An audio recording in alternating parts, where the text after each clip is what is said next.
my paper entitled Ellen's Hope, Interrogating Psychosocial Aspects of Female Executive Leadership in Liberia. And the major center thrust of my paper is to interrogate or question one or two issues related to our perceptions, national perceptions and international perceptions about Ellen's leadership as a female executive in Liberia. And my paper basically will tend to ask more questions than seek to answer questions. But I'll just quickly run through the few points I need to make in the limited time given to me.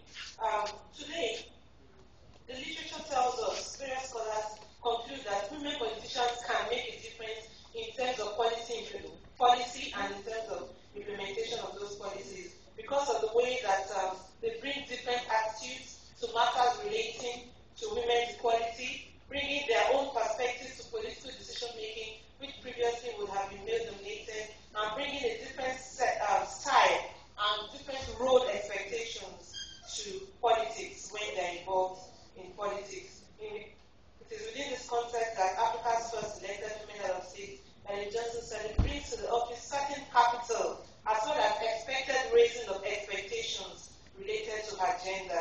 In the year 2010, Newsweek magazine listed Johnson Sirleaf as one of the 10 best leaders in the world. Time magazine placed her among the top 10 female leaders. The Economist called her the best president her country has ever had. But then she didn't just emerge from anywhere.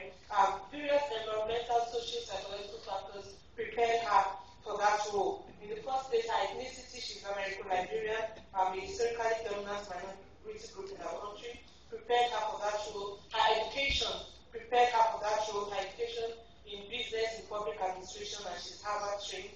And of course, her various positions in government, her role as a contestant for the presidency under a repressive regime, and of course, her international experience in the World Bank, in the UNDP. In fact, achieving the rank of Assistant Secretary General of the United Nations before she decided to contest as president once again. But more importantly, her role as the mother of 4 sons and 11 grandchildren. And the aspects I really want to turn our minds to are her role as a female leader, because we find that as a female leader, her election fuses 2 separate discourses usually. Discourses about political authority, the discourse of the powerful mother and the discourse of the Iron Lady. And I'm sure you have heard people call her the Iron Lady of Liberia. These 2 roles tend to be sort of opposed to one another.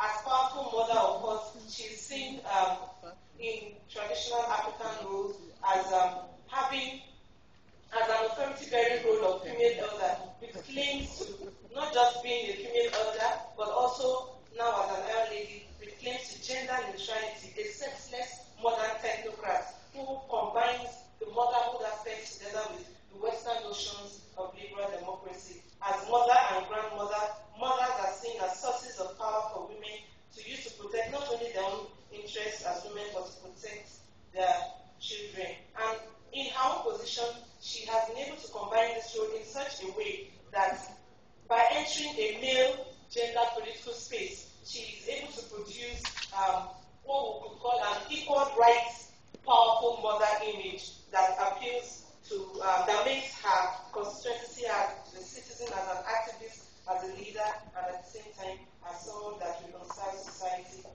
together. It's an important political strategy, especially for women who are in a difficult, who usually find themselves in a difficult position of being trapped in a no-win situation in which they must trade off being competent for being liked.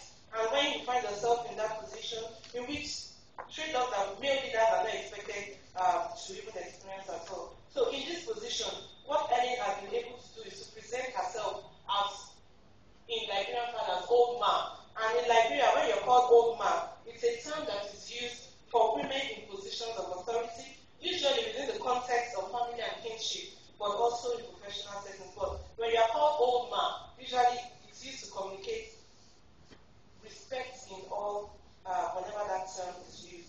So with this mien that Ellen brings to politics, in her words, it creates for her some complications. As at the beginning of her term in 2006, these constructions of female executive leadership created certain expectations. In her own words, she said, at that time, we know that expectations are going to be high. Liberian people have voted for their confidence in my ability to deliver very quickly. And of course, one Liberian woman we interviewed told us that this is the time for the women. Where men have failed, the woman can succeed. We believe the woman is doing well, and I see in the future for Liberia brightness. No matter how long it takes, the light will shine again. In light of such brilliant optimism then, how is the old man doing? Of course, we have heard a litany of her various achievements over the past 4 or 5 years. She has been able to achieve 4 billion debt relief for her country as of 2010, annual GDP growth rates of between 5 and 10% in the 4 years she has been in that office, constructed 800 miles of road, installed electrical power to the war-torn country, and appointed women to head key ministries. But the question that comes to mind really is that in our evaluation of Ellie as female executive leader, could it be that there is a certain slanted evaluation of Ellie's presidency based on her being female, based on her being African, based on her being a Western-trained economist? Because we may evaluate her based on these various colorations of our own prejudices, our own biases about what